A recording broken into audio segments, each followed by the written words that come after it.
इमारतें सरिया ने जो फरमान जारी किया उसको उसको कैसे आप देख रहे हैं? कैसे हम लोग हमारे शरिया के अधीन में नहीं ना है। हमारे नेता नीतीश कुमार है, हम लोग उनको मानते हैं। रोजेदारों पर भी असर पड़ा है, रोजेदार कम तो लोग कोई वगैरह असर नहीं पड़ेगा। जब जेपीसी में जो मैटर है वो नीतीश कुमार जी देखेंगे। इमारतें सरिया के अनुसार कहा जाता है कि ईद उद आप लोग मनाते हैं। ठेकेदार है हम लोगों का। आप लोग बेकार बेमतलब का बात करते हैं। आप हमारे शरिया के बारे में जानते नहीं है कि कैसे लोग सौदा करता है एमएलए। जनता दल यूनाइटेड के नेता सलीम परवेज कहते हैं कि वो इमारतें शरिया की धज्जियां उड़ा देंगे। इस दिन डिबेट पे बुला लीजिए, हम धज्जी उड़ा देंगे। इमारतें सरिया का और क्या, धज्जी उड़ा दी और क्या। जनाब आली वकार को पता नहीं किस बात का गुरूर है कि वो इमारतें शरिया जैसे संस्थान की धज्जियां उड़ाने की बात कर रहे हैं।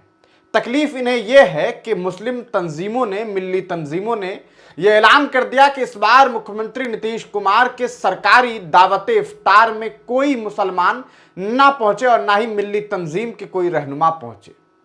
हुआ भी ऐसा ही। 23 मार्च को जब बिहार की राजधानी पटना में एक इफ्तार पार्टी का आयोजन किया गया बिहार सरकार की तरफ से, तो वहां पर जो भीड़ देखने को मिली उसमें सिवाय जनता दल यूनाइटेड के कार्यकर्ताओं के अलावा कोई आम मुसलमान ठीक ठाक नजर नहीं आया। इसके बाद तकलीफ बहुत ज्यादा होने लगी। जनता दल यूनाइटेड के नेता सलीम परवेज से एक पत्रकार ने पूछ दिया कि जनाब आली, जरा ये कहिए कि आखिरकार इमारत शरिया ने जो आह्वान किया उस पर आपका क्या इजहार ख्याल है। जनाब गुस्से में आ गए, कहने लगे कि क्या इमारत शरिया हमारा ठेकेदार है? क्या इमारत शरिया के अधीन हम आते हैं? हमारे गुरु, हमारे सब कुछ आली वकार जनाब नीतीश कुमार है। लेकिन जनाब सलीम परवेज साहब बताइए, जब मामला शरीयत का हो तो आपके लिए आपके आली जनाब मुख्यमंत्री नीतीश कुमार आपके गुरु कहलाएंगे या फिर आप सीधे तौर पर शरीयत की तरफ जाते हुए दिखाई देंगे? सलीम परवेज के बयान ने कहीं ना कहीं एक बार फिर यह साबित कर दिया है कि कुछ लोग ऐसे हैं जिन्हें सिर्फ और सिर्फ अपनी नेतागिरी से मतलब है, उन्हें कौम मिल्लत से कोई वास्ता नहीं। वरना जो हालात हैं आप बखूबी जानते हैं कि वक्फ संशोधन बिल किस तरीके से देश के सदन में ईद के बाद जो है लाने की कोशिश होने वाली है और उसे पास करके वक्फ बोर्ड के अंदर जो कहा जा सकता है मुसलमानों के हद और हुदूद हैं उसे खत्म करने की कोशिश की जाने वाली है। इसका कितना बड़ा खामियाजा मुस्लिम समुदाय के लोगों को भुगतना पड़ सकता है, इसे हमने बार बार आपको बताया है कि यहां तक हालात ऐसे हो सकते हैं कि आने वाली नस्लों को दफन करने के लिए आपके पास जमीनें नहीं होंगी, क्योंकि कहा जाएगा कि ऐसा है कि सरकारी जमीन आपको दफन करने के लिए हम नहीं दे सकते। जो आपकी वक्फ की मिल्कियत है वहां आप दफन तो कर सकते थे, लेकिन ऐन मुमकिन है कि कल को कागजात के झोल में फंसा करके आपसे आपकी जमीनों को छीन ली जाए और फिर आप बेबस और बेसहारा खड़े रहें अपने लोगों की लाशों को लेकर के कि अब इन्हें दफन करें तो कहां करें।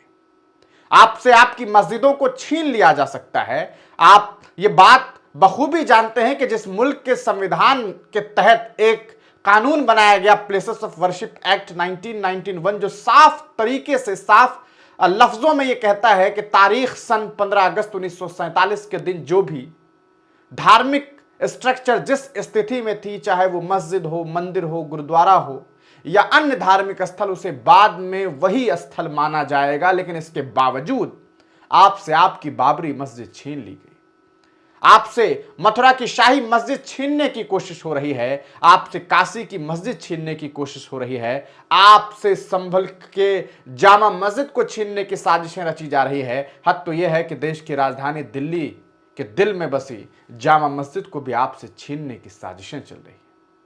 यह तो तब है जब वक्फ के मामलात आपके हाथ में हैं। जरा सोच करके देखिए, ये मामलात आपके हाथों से निकल जाए, इसकी जिम्मेदारी उन लोगों के हाथों में चली जाए जो यकीनन इस सोच के साथ ही इस कानून को बनाने की कोशिश कर रहे हैं कि आपसे आपके हक और हुकूक को छीन लिया जाए, तब आपके क्या हालात होंगे। सलीम परवेज जैसे लोग जो बातें जो जिस समय में उन्होंने कही है, इससे ये बात साफ समझ आती है कि ये लोग नेतागिरी कम और अपने लोगों को कहीं ना कहीं इस तरीके से मानने लगे हैं मानो वो इंसान नहीं कोई।